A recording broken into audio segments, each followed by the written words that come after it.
오늘은 사도행전 4장 5절에서 12절 말씀을 통해서 구원의 그 이름이라는 제목으로 함께 말씀을 나눠보고자 합니다. 말씀을 준비하면서 이제 제가 믿음이 들어서기 전 모습을 많이 떠올리게 되었습니다. 믿음이 저는 들어서면서 이제 아이들한테 복음을 전할 때에 믿음에도 단계가 있고, 그리고 그것을 분명하게 시간이 들고 그리고 천천히 그 믿음이 깊어진다라고 이렇게 알려줍니다. 어느 순간 이제 딱 이렇게 오늘과 같은 그 말씀을 들으면은 그것이 깊이 믿겨지는 그런 때가 됩니다. 사실 성경에서 말하는 이야기가 참 믿겨지지 않을 때가 너무나도 많습니다. 마치 그 안에는 하나님의 사랑과 그리고 주님의 크신 사랑이 담겨있는 그 이야기가 분명히 담겨있지만, 구약이나 이런 말씀을 보면은 하나님께서 이스라엘 백성들을 인도하여 내시고 또한 그들을 통하여서 하나님의 놀라운 역사를 보여주시면은 과연 이것이 정말 현실인가 이렇게 의심이 들었다는 것이죠. 모세가 홍해를 가르고 그곳을 이스라엘 백성들이 지나가며 또 그들을 그렇게 끄집어내기 위해서 10가지 재앙을 내리시고 마지막에는 장자의 그 죽음마저도 보여주시는데, 이것이 현실에서 특히 오늘날 과학이 발달하고 또한 우리에게 증거를 내보이라 하는 이런 현실에서 참 믿겨지지 않더라는 것이죠. 그런데 성경을 읽고 그리고 믿음이 조금씩 들어오니까 이 성경에서 나오는 그 하나님이 정말 하나님이시라면 분명히 이러한 놀라운 능력을 우리에게 보이실 수 있겠구나 하는 그 믿음이 들어선다는 것이죠. 참 믿음이라는 게 우리가 믿어야지 해서 믿어지는 것이 아니더라는 겁니다. 오히려 그 믿음을 가지려고 애쓰지만 그 믿음을 갖지 못하는 사람도 있고, 오히려 그 믿음이 들어서서 주님을 향해 오히려 헌신하는 사람들도 있고, 분명한 것은 우리가 그러한 믿음이 들어설 때에 올바른 믿음과 그리고 진정한 그 믿음의 진리를 바로 아는 것이 정말 중요합니다. 그러면은 그 믿음이라는 것이 어떻게 하면은 우리에게 바로 들어오고 그리고 제대로 세워져서 우리가 믿음의 사람으로 살아갈 수 있을까요? 그것은 오늘 말씀에서 사도 베드로와 요한이 증언하는 것처럼 우리에게 하나님께서 주신 그 이름이 오직 예수 그리스도밖에 없다라는 것을 우리가 이제는 믿고 그리고 그것을 받아들이고, 그리고 이제는 그 말씀과 예수 그리스도를 닮아나가는 삶을 살 때 점차 우리 가운데 그 믿음이 생겨나게 된다는 것입니다. 오늘 말씀에서 사도 요한과 베드로가 이렇게 이야기합니다. 예수 안에 죽은 자들의 부활이 있다, 이렇게 증언을 하면서 말씀을 선포한 적이 있습니다. 그렇게 이스라엘 백성들에게 가르치고 선포하자 그것을 싫어한 유대교 종교 지도자들이 공회를 소집하고 그리고 이들을 심판하기 위해서 먼저 그들을 끄집어내서 그들의 신성 모독과 그리고 그들의 잘못을 꼬집어내기 위해서 그들을 신문하게 되어지는 장면이 오늘의 말씀인 것입니다. 그 공회의 이름은 사내들인 공회인데, 이 공회 안에는 사두개파 출신의 대제사장들과 바리새파 출신의 서기관들, 그리고 백성들을 대표하는 장로들로 이렇게 구성이 되어 있는 많은 사람들이 있는 그런 공회였습니다. 그런 사람들 앞에 큰 권위와 권력을 갖고 있는 그들 앞에 오늘 말씀에서의 베드로 그리고 요한이 서 있게 되는 것입니다. 그런데 이들 사이에는 분명한 갈등이 있었습니다. 무엇으로 갈등이 있었냐면은 사두개파 대제사장들과 바리새파 서기관들 사이에서 부활의 영생이 있느냐 없느냐를 갖고 갈라지는 그런 형태였다는 것이죠. 사두개파인들은 부활의 영생을 믿지 않고 오직 현실주의 신앙을 믿었기 때문입니다. 그러니까 메시아가 와서 우리를 구원하실 것이고, 그리고 우리는 그 구원이 이제 현세에서 일어날 것이다 라는 그런 믿음이 있었습니다. 그래서 우리가 듣는 와중에 현재 이스라엘 사람들 중에서는 예수 그리스도를 믿지 않는 사람들도 있고, 그리고 아직도 동굴에 들어가서 구원자 메시아가 오기를 기다리는 사람들도 있다, 이런 이야기를 많이 듣잖아요. 그게 왜 그러냐면 말 그대로 현실주의, 이러한 예수 그리스도를 믿지 않고 오히려 다윗과 같이 뭔가 구원자가 올 것이라는 영웅적인 그러한 믿음을 갖고 있어서인 것입니다. 서로 이러한 갈등을 갖고 이제는 공회가 잘 소집이 되지 않음에도 불구하고 오늘 말씀에서는 예수님의 그 제자들, 그 사도들을 신문하고 심판하기 위해서 서로 갈등이 있는 그런 공동체임에도 불구하고 이들이 모였다는 것이죠. 여러분, 왜 이들이 서로 싫어하고 갈등이 있음에도 지금 이때만큼은 왜 이렇게 신속하게 모이고 이들을 심판하려 하는 걸까요? 그거는 이들이 자신들이 가지고 있는 그 기득권을 지키기 위해서였다는 겁니다.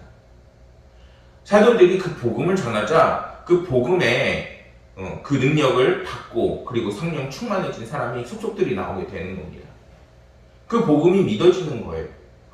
이제는 우리에게 있는 그 복음이 예수 그리스도의 복음이요, 그것이 참 진리라는 것입니다. 그러한 사람들이 많아지니까 이 사람들이 두렵게 되는 거예요. 이제는 유대교를 버리고 이제는 기독교로 가니까 이 사람들이 자신들의 그 기득권이 흔들릴까봐 빨리 모여서 이들을 빨리 심판하고 예수님을 죽였던 것처럼 이들을 죽이려고 한다는 것이죠. 자기들의 이익을 위해서 진정한 주님, 우리의 구원자가 오셨음에도 이 사람들은 그분을 모함해서 죽이고, 그리고 그의 제자된 제자들마저도 이제는 진리가 전파되는 것을 싫어해서 방해하고 이제는 그들을 죽이려고 하고 있는 것입니다. 얼마나 참 난감하고 어려운 상황이에요. 지금 이렇게 사실 제가 이제 고강은혜 감리교회에서 복음을 전하고 있지만, 만약에 저보고 이때 가서 복음을 전하라 하면은 과연 나 역시 베드로처럼 이렇게 담대하게 복음을 전할 수 있을까 참 기도가 많이 됩니다. 그 정도의 지금 상황인 거예요. 그리고 이들은 신문하기 위해서 그 공회에 함께 모이고 그들에게 질문을 합니다. 무슨 권세와 누구의 이름으로 이 일을 행하였느냐? 이렇게 묻고 있는 겁니다. 그러자 성경은 이렇게 얘기합니다. 어떻게 얘기하냐면 먼저 베드로가 성령 충만하여졌다고 이야기를 해요. 여러분들 만약에 이 말씀을 들으면 어떤 느낌이 오시나요? 성령이 충만하여졌다. 우리가 오늘날 코로나 바이러스로 끊임없이 힘겨운 삶을 살고 있지만 분명하게 우리가 믿음을 갖고 있던 분들은 성령이 충만해졌던 그 역사람을 분명히 받은 적이 있고, 또한 성령이 충만하지 않았던 분들은 오늘 말씀을 전하는 예수 그리스도의 이름을 불렀을 때 느껴지는 그 따뜻하고 그리고 우리를 향한 그 사랑과 그 은혜가 와닿는다면은 그것이 성령이 여러분들을 감싸는 것이요, 그리고 오늘날 여러분들에게 하나님께서 문을 두드리고 계심을 우리는 알고 있어야 합니다. 사도 베드로는 근데 엉뚱한 얘기를 해요. 마치 예수님처럼. 그는 이렇게 얘기합니다. 자신이 행한 일은 착한 일이요 이웃을 구원하는 일이었다, 이렇게 이야기를 합니다. 사실 누구의 이름으로 하냐 그러면은 당당하게 예수님의 이름으로 했다, 이렇게 이야기를 할 수가 있어요. 근데 오히려 그렇게 이야기하는 것이 아니라 내가 착한 일을 했어, 이렇게 이야기를 하는 겁니다. 여러분들 만약에 전도하러 나가서 사람들이 이렇게 물어요. 이거 왜 해요? 이렇게 질문을 받아볼 수도 있을 거예요. 그러면은 우리가 예수님 전하려고요, 교회 전하려고요, 이렇게 얘기하지 우리가 착한 일 하려고요, 이렇게 얘기하지 않는다는 것이죠. 이렇게 믿지 않는 사람들 앞에서 내가 착한 일을 했다, 이렇게 이야기하고 있는 놀라운 이런 어떻게 보면 엉뚱한 얘기를 지금 우리는 듣고 있는 겁니다. 사도 베드로는 왜 이렇게 했을까요? 이러한 기적이 우리를 통해 일어났는데 이것은 분명히 착한 일이며 구원을 베푼 선행이라고 이야기를 하면서, 그리고 이 이야기는 공회를 열면서까지 예수 그리스도의 복음을 거절하는 저들에게 너희들이 우리를 체포한 것은 너무나도 잘못된 일이라 먼저 꼬집고 있는 것입니다. 그렇잖아요. 우리가 억울한 건 잘 못 견디잖아요. 그런 것처럼 우리가 만약에 억울한 일로 경찰서를 간다 그러면은 그때 너희가 왜 왔어? 그런데 우리가 착한 일을 했음에도 왔다 이러면은 그 사람들이 얼마나 당황하겠어요. 그것처럼 지금 베드로는 우리에게 먼저 착한 일을 하러, 우리가 한 일은 착한 일이다, 이렇게 이야기하고 있는 것입니다. 그리고 이러한 이야기를 통해서 자기들을 체포한 것은 너희들이 먼저 잘못한 것이다 라고 돌려서 이야기하고 있는 것입니다. 사내들인 공회는 무슨 권세와 누구의 이름으로 이 일을 행하였느냐 라는 신문이 이 질문에 교묘한 함정을 숨어놓고 베드로에게 질문을 하고 있는 것입니다. 먼저 무슨 권세로 이 일을 행하였느냐라는 질문에는 먼저 이들이 신성모독을 했다라는 그런 증언을 듣기 위해서 한 질문이었습니다. 만일 사도들이 우리가 우리의 능력으로 이 일을 행했다라고 답변을 한다면은 너희들은 하나님과 관계없는 힘으로 귀신과 사술의 기적을 부렸으므로 너희들은 정죄당할 수밖에 없다라고 하면서 그들을 심판했을 것입니다. 이들은 주님의 기적도 귀신의 농간으로 말하는 사람들이었습니다. 그러니 그의 제자인 베드로와 요한도 같은 처지로 이단자로 몰고 그리고 처형할 수도 있는 것이 분명한 상황인 것입니다. 그리고 누구의 이름으로 행했느냐라는 질문에 사도들이 만일 예수님의 이름으로 행했다라고 답을 한다면은 예수님은 이때 당시에 결국에는 이단자로 처형한 상황이었기 때문에 그들이 그의 제자임을 알고 그리고 바로 정죄를 하는 그런 상황이 펼쳐졌을 것입니다. 그런데 성령이 충만하여진 베드로는 자신이 한 일이 착한 일이요 이웃을 위해 한 일이라 분명하게 자신들의 정당성을 이야기하고 있는 것입니다. 그들이 자신들이 선행을 행한 임을 강조하고 밝히자 결국 그들은 사도들의 그 정죄를 하지 못하고 그들의 이야기를 결국 들을 수밖에 없는 상황이 되어져 버리게 된 것입니다. 이것은 8절의 말씀에서와 같이 베드로가 성령 충만한 상태가 되어 성령님께서 그에게 영감을 주시고 입을 여시고 함께 하시지 않았다면 불가능한 상황인 것입니다. 마태복음 10장 18절에서 20절 말씀에 이러한 말씀이 있습니다. 또 너희가 나로 말미암아 총독들과 임금들 앞에 끌려가리니 이는 그들과 이방인들에게 증거가 되게 하려 하심이라. 너희를 넘겨줄 때에 어떻게 또 무엇을 말할까 염려하지 말라. 그때에 내가 너희에게 할 말을 주시리니 말하는 이는 너희가 아니요 너희 속에서 말씀하시는 이 곧 너희 아버지의 성령이시니라. 이렇게 하나님께서는 주님께서는 제자들을 가르치셨습니다. 어떻게 베드로가 이러한 담대한 이야기를 할 수 있을까요? 그는 그저 어부였고 그리고 3년간 주님을 따라다닌 게 전부인데 그 많은 우리를 몰고 그리고 압박하고 말 하나 제대로 뛸 수 없는 그런 두려운 상황 속에서 어떻게 이렇게 담대하게 얘기할 수 있었을까요? 그것은 하나님께서 베드로와 함께 하신 것이요 성령님께서 그에게 할 말을 더해주시는 그 지혜를 받았기 때문인 것입니다. 사랑하는 여러분, 여러분들이 각자 있는 그 자리에서 정말 주님을 증거하는 삶을 살 텐데 여러분들의 행동하는 것이나 말하는 것이나 여러분들의 그 받아들이는 모든 것이 정말 주님의 그 지혜와 은혜와 성령 충만함이 늘 깃들기를 간절히 소망합니다.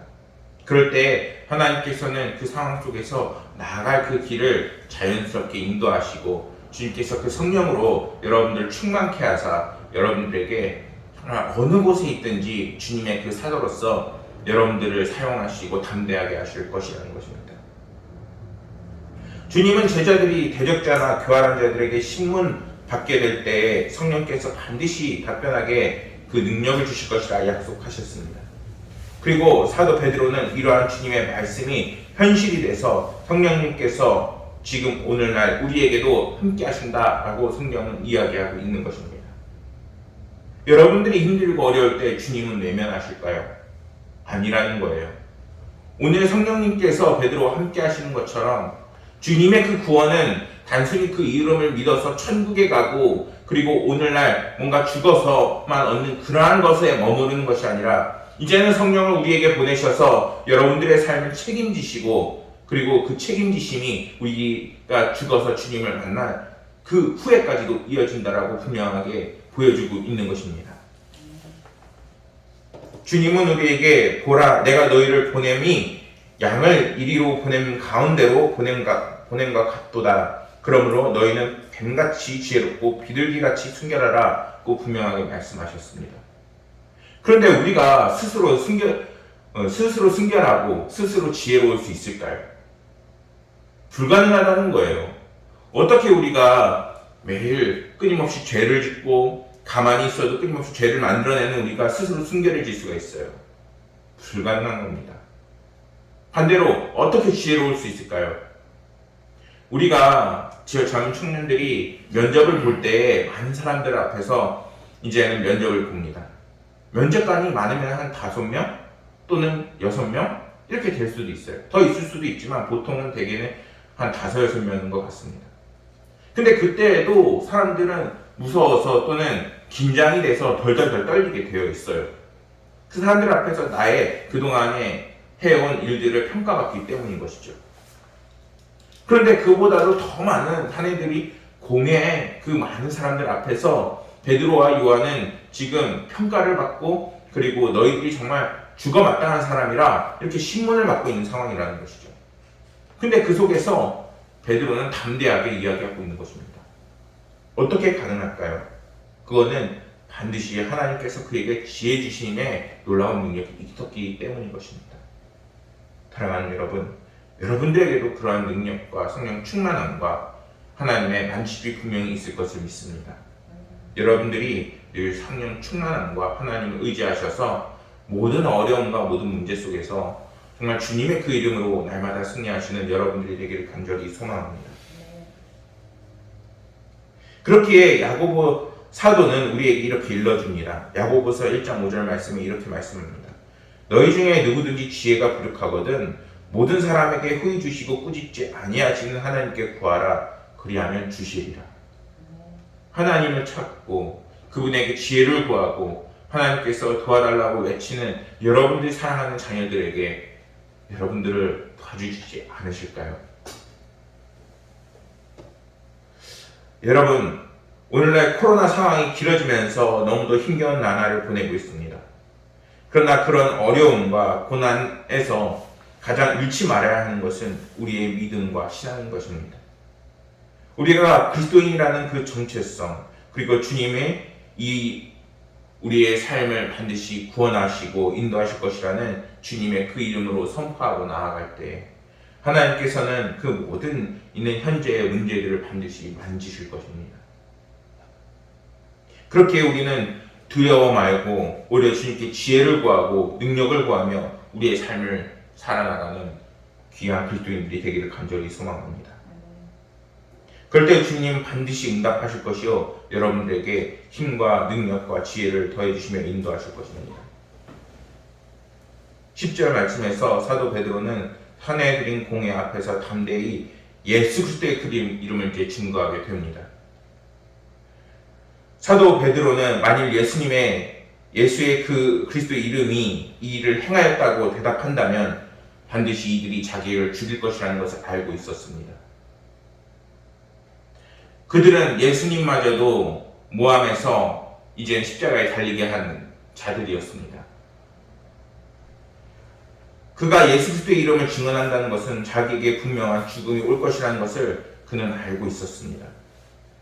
그럼에도 불구하고 이제는 성령 충만하여져서 이전의 모습과는 다르게 이제는 망설임 없이 예수님의 이름을 고백하고 답변하고 있는 것입니다. 저와 여러분들의 모습이 이제는 성령 충만하여져서 주님의 그 증거자가 되고 어디에 있든 담대한 이러한 힘과 능력을 간절히 갖기를 소망합니다. 그리고 나서 이들에게 너희가 오히려 예수님을 십자가에 못 박혀 죽이게 하지 않았느냐 이렇게 그들의 잘못까지도 고발하고 있는 그러한 베드로를 볼 수 있는 것입니다. 이어서 11절 말씀에서는 성경의 예언을 이용해서 그들을 책망을 합니다. 시편 118편 22절과 23절 말씀에 오늘의 말씀과 같은 말씀이 나옵니다. 건축자가 버린 돌이 집 모퉁이의 머릿돌이 되었나니 이는 여호와께서 행하신 것이요 우리 눈에 기이한 바로다. 그들도 알고 있는 말씀 같고 그들을 이제는 깨우치게 하고 있는 것입니다. 성전을 건축하는 자들이 못 쓰는 돌이라는 것은 버려진 것이 오히려 성전의 그 기초 초석이 되는 것이요. 여기서 성전의 건축자들이란 종교 지도자들을 말하는 것이고, 그들이 못 쓰는 것이라고 버린 돌은 예수 그리스도를 상징하는 것을 의미하는 것입니다. 사랑하는 여러분, 이것이 우리의 삶이 아닌가 분명히 돌아봐야 합니다. 코로나 상황이 힘들다고 해서 정말 우리의 삶의 초석이 되고 근간이 되는 가장 복의 근원이 되는 예수님을 내가 정말 외면하고 살지는 않았는지, 또한 주님을 향한 그 신앙과 그 믿음이 너무나도 약해지고 주님을 바라보는 삶이 되진 않았는지, 오늘날 많은 사람들이 우리의 모든 근간이 되는 주님을 버리고 그리고 기초 그 돌을 버리면서 살아가고 있음을 우리는 볼 수 있어야 합니다. 그럴 때일수록 우리는 깨어서 주님을 의지하고 주님의 그 이름으로 살아나가는 귀한 그리스도의 백성들이 되기를 간절히 소망합니다. 11절 말씀에서 예수님을 머릿돌이라 라고 말씀하는데, 이 머릿돌은 건물을 세우는데 가장 기초가 되고 중요한 기초석입니다. 머릿돌은 건물의 그 벽 사이를 연결시켜주는 아주 필수적인 재료인 것이죠. 이 기초석을 중심으로 건물은 지어지게 되어 있습니다. 이러한 머릿돌을 우리의 신앙에 대비해 봤을 때 우리의 신앙의 삶의 그 기초가 되는 것은 예수 그리스도의 그 이름이요, 예수님을 향한 우리의 믿음이 우리의 삶의 근간이 되는 것입니다. 이 사람은 본래 우리 수 가운데 참여하여 이 직무의 한 부분을 맡았던 자라. 이 사람이 불의의 사고로 밭을 사고 후에 몸이 곤두박질하여 배가 터져 창자가 다 흘러나온지라. 이리 예루살렘에 사는 모든 사람에게 일러져 그들의 말로 그 밭을 아겔다마라 하니 이는 피밭이라는 뜻이라. 제가 말씀드린 이 말씀에 그 결론을 맞이한 사람이 누구겠습니까? 이 말씀의 결론을 맞이한 사람은 다름 아닌 예수님을 배반한 가룟 유다입니다. 또한 가룟 유다는 자살을 하여지고 그 삶이 무너졌으며, 유대 종교 지도자들은 주후 70년경에 로마 예루살렘 침공 때에 결국 사륙당하고 비극적인 운명을 맞게 됩니다. 과연 이들이 이러한 비참한 최후를 맞는 것이 우연일까요? 결국 그들은 하나님을 버리고 그들의 근간이 되는 주님을 십자가에 달려 돌아가셨기 때문에 결국에는 그 삶 속에서 희망과 소망을 찾지 못하고 결국 멸망을 당할 수밖에 없었던 것입니다. 사랑하는 여러분, 주님은 말씀하셨습니다. 요한복음 15장 5절 말씀에서 나는 포도나무여 너희는 가지라. 그가 내 안에 내가 그 안에 거하면 사람이 열매를 많이 맺나니 나를 떠나서는 너희가 아무것도 할 수 없느니라. 분명하게 우리에게 선포하셨습니다. 찬양 중에 오직 예수뿐이네라는 찬양이 있습니다. 잠깐 불러보면 이렇습니다. 은혜 아니면 살아갈 수가 없네. 호흡마저도 다 주의 것이니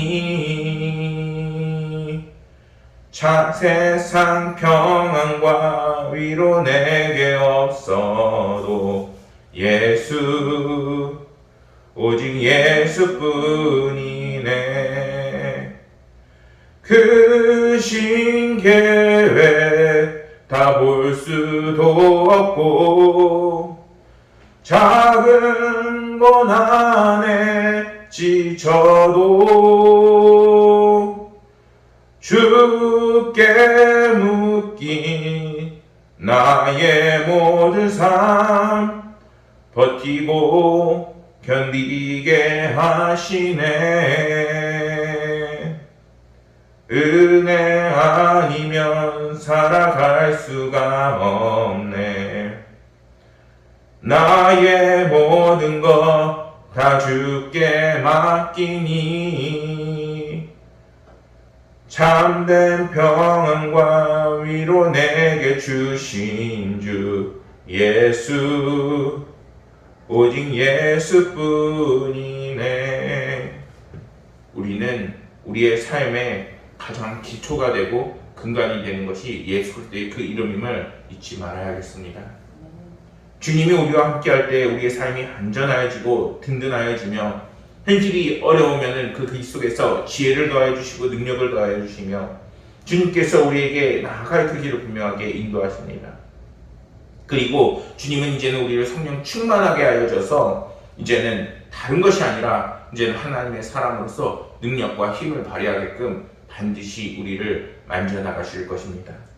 사랑하는 여러분, 성령 충만한 삶을 사시길 간절히 소망합니다.